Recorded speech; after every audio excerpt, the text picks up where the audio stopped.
السلام عليكم ورحمة الله وبركاته. أهلا وسهلا بحضراتكم. معكم محمود صالح في حلقة جديدة من نشرة المشجع. زي ما تعودتم حلقتنا فيها كل الأحداث اللي تخص الأهلي، فيلا بينا نبدأها مع بعض. مارسيل كولر يستبعد أكرم توفيق وأحمد عبد القادر من مواجهة يانج أفريكانز لأسباب فنية، ويستبعد كريستو وموديست وكريم ندفد ورضا سليم للإصابة. إقبال جماهيري كبير في تنزانيا على شراء تذاكر مباراة الأهلي ويانج أفريكانز لدعم فريقهم في المباراة المرتقبة والمقرر إقامتها السبت القادم. الجهاز الفني يحذر لاعبي الأهلي من استمرار التراخي والرعونة في مواجهة يانج أفريكانز التنزاني، ويؤكد للاعبين على ضرورة تحقيق الفوز بهذه المباراة لمصالحة الجماهير الغاضبة بشدة. مارسيل كولر يحذر محمد هاني من خطورة الجبهة اليسرى في يانج أفريكانز، ويؤكد للاعب على ضرورة عدم ترك مساحات خلفه حتى لا يستغلها الفريق التنزاني في مواجهة السبت القادم. شباب بلوزداد الجزائري يشكو مديام الغاني للكاف بسبب المضايقات التي تتعرض لها بعثة الفريق منذ الوصول لغانا. مصدر بالمنتخب يؤكد أن كريم الدبيس أحد الأسماء المطروحة بقوة للتواجد مع المنتخب الوطني في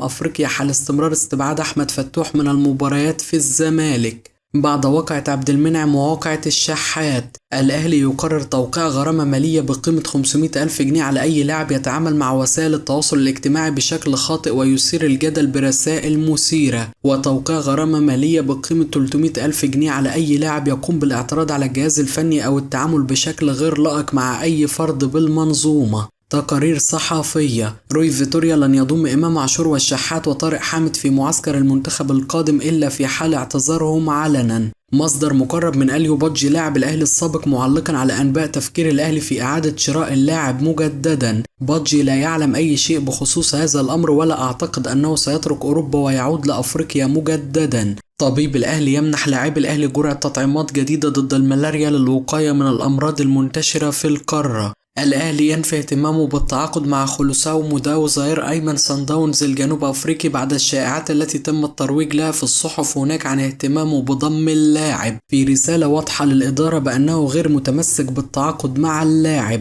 مصدر بالأهلي: مارسيل كولر أكد للخطيب في اجتماعه أمس أنه لو نجح النادي في التعاقد مع عمر كمال عبد الواحد بمقابل مادي سيكون شيء جيد، وسيكون اللاعب أحد الحلول معه الفترة القادمة، لكنه لن يقبل فكرة التخلي عن 3 لاعبين مقيدين في القائمة الإفريقية للحصول على خدمات لاعب لا يمكنه المشاركة مع الفريق قاريا بسبب المشاركة مع فيوتشر في الكونفدرالية.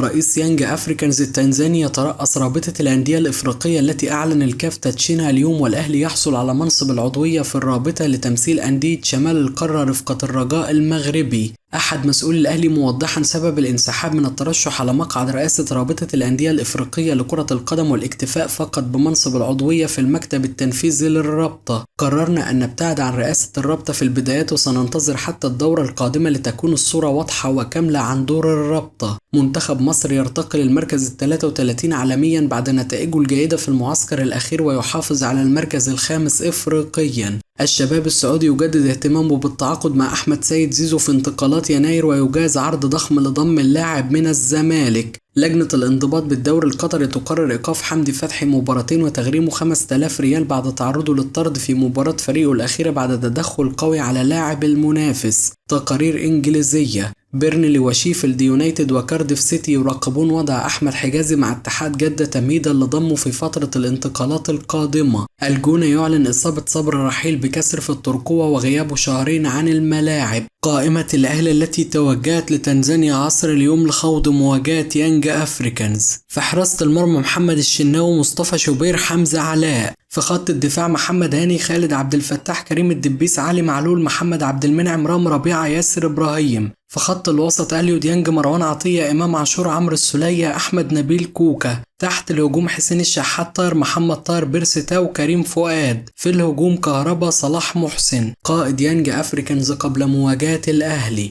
الجميع يمتلك الثقة وتجاوزنا الخسارة في مباراة شباب بلوزداد، وإذا كنا نريد الاستمرار في البطولة يتعين علينا تحقيق الفوز في لقاء الأهلي. الفريق لم يكن في يومه بالمباراة الأولى، وأعتقد أننا سنظهر بشكل مختلف أمام الأحمر. علينا أن نلعب مباراة بمباراة، وأن نبقى على الاستعداد والجاهزية، وهذا ما نفعله الآن من خلال التحضيرات بعد مباراة شباب بلوزداد. رئيس يانج أفريكانز التنزاني بعد اختياره رئيسا لرابطة الأندية الإفريقية: شرف لي أن أكون رئيسا لرابطة الأندية الجديدة، وأشكر الجميع على منحي هذه الفرصة. وفقا للتصويت سنكون 15 عضو في مجلس رابطة الأندية لتغطية ال6 مناطق المختلفة في القارة، ومهمتنا الاهتمام بمصالح الأندية الإفريقية في القارة وتسهيل الأمور عليهم، وسنعمل لكي تكون الأندية الإفريقية في حال أفضل بسبب التحديات التي تواجه الجميع في عدم النجاح بجلب رعاة، وسنقوم بمناقشة جميع المشاكل والأزمات التي تواجهنا، وأعد الجميع أن أعمل بكل جهد وأن أصل بأصوات الجميع للكاف ولكل المؤسسات الهامة.